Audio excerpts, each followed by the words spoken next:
savoir comment sont choisis les élèves qui participent à l'atelier de compréhension texte.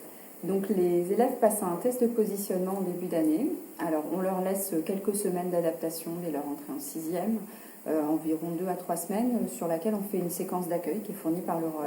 Au début, quand on leur fait passer les évaluations, on leur explique bien qu'il faut dédramatiser la chose, que c'est juste une photographie de leur niveau à l'entrée en 6e, que le but c'est de les orienter vers les groupes où ils pourront progresser au mieux compte tenu de leurs capacités.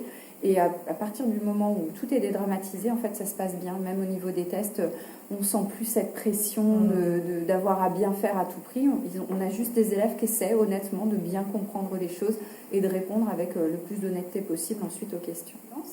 Donc dans ce test qui est composé d'une vingtaine de questions, on revient plusieurs fois sur les compétences qui sont celles qu'on doit mobiliser dans le cadre du rôle pour la compréhension générale des textes d'une manière générale quand on est lecteur.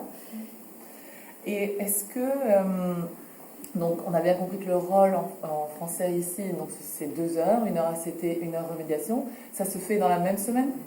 Alors oui, notre souhait c'est que l'heure d'ACT se déroule en début de semaine pour qu'on ait le temps, nous, d'analyser ce qui s'est passé pendant la séance, de bien cibler les compétences qui ne sont toujours pas acquises au niveau de la compréhension de texte, en tout cas sur le déroulement de l'ACT qu'on a fait en début de semaine, et de pouvoir créer la fiche de remédiation qui va venir compléter l'ACT et la lecture qu'on a pu faire du texte. Enfin, voilà, l'année prochaine, on va repartir dans une déconnexion presque totale du programme, c'est-à-dire qu'on va faire nos séances à partir de thématiques qu'on aura choisies en équipe.